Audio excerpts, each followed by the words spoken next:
kita tidak dapat pendedahan yang betul apa itu tasawuf. Tasawuf ni ikhwan satu ilmu yang kotak, ayat acak pun tak kotak lagu dia. Saya ulang, saya takkan tarik kenyataan saya ni. Tasawuf ni satu ilmu punya kotak, lebih kotak daripada ayat acak dalam parit. Lebih pada akidah maupun pada ibadah maupun pada akhlak. A to Z semuanya bertentangan dengan Quran dan Sunnah. Saya boleh buktikan satu persatu.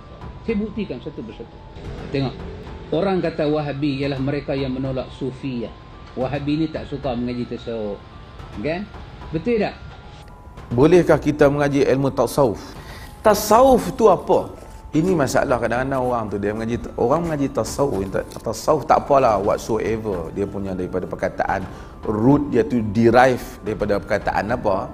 Tapi yang pentingnya asal orang belajar kesufian ini kerana dia nak cari redha Tuhan, nak belajar ikhlas, nak belajar zuhud, whatever lah dia orang gunakan istilah, sama ada sufi itu ada asas perkataan ataupun tak, tapi tak, kalau konten tu yang penting.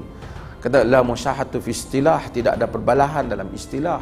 Tapi yang menjadi masalahnya ialah apabila dia pergi jadi dia istihad diri dia sufi, bukan dia jadi tawaduk, jadi maki orang, cerca orang, pandang orang lain tak ni jadi salah, kemudian jual barang, ambil kesempatan atas orang lain, dan dia kaitkan tasawuf itu dengan tarikat. Itu salah. Ada ulama-ulama kerohanian dahulu, Al-Imam Ibn Qayyim tulis kitab Madarijus Salikin.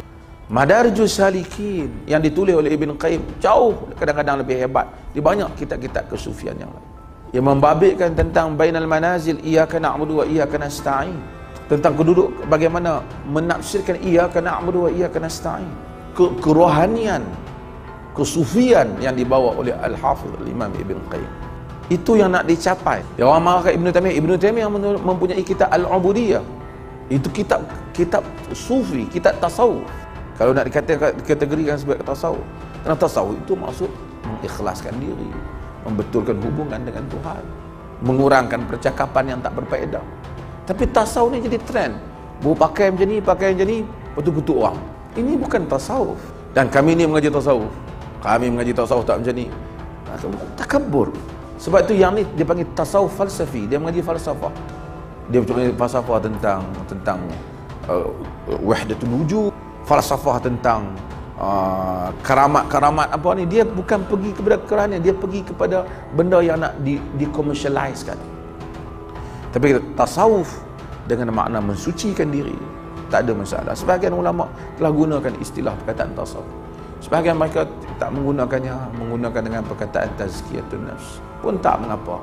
Yang penting ialah konten yang dipelajari itu apa.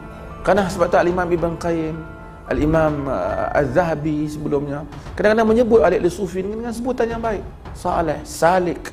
Perkataan salik tu, salik menuju Tuhan, ini perkataan yang digunakan oleh sufi, kan? Maksud madarijus salikin, tingkatan tindakan golongan salikin. Salikin ni orang yang menuju kepada Tuhan. Man salaka tariqan, siapa yang berjalan pada satu jalan. Maka kalau nak mengaji tasawuf dengan itu maksudnya, betul. Tapi nak mengaji tasawuf dengan menceritakan tentang itu, cerca ni, maki orang maki ni, betul habaq dia tasawuf. Kita kena mengenalkan tasawuf, tentang tawaduk, rendah diri. Sebab tu kadang-kadang kita tengok guru-guru tarekat ni, dia cakap pada orang tentang zuhud. Anak murid pakai zuhud habis, tapi guru dia kaya tak mau. Tuan-tuan boleh pergi tengok dalam semua. Sebab itu saya setuju dengan Dr. Al-Buti, walaupun ada beberapa pandangan yang kita tidak bersetuju dengan politik dan seumpamanya. Tapi dia sebut bahawasanya sekarang ni perkataan sufi itu telah jadi perkataan tanpa orang. Dahulu perkataan sufi itu tak ada, tapi orang dia ada. Hasan al-Basri, orang yang tawaduk, orang yang tak mau nama dia.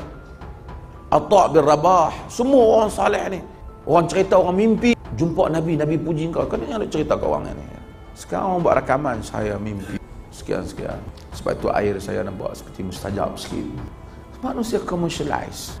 Daripada orang dulu, Sufyan Ats-Tsauri, dia menangis tengah malam, isteri dia tengok dah, dia mata berabuk. Sekarang menangis tu satu yang dikomersialiskan.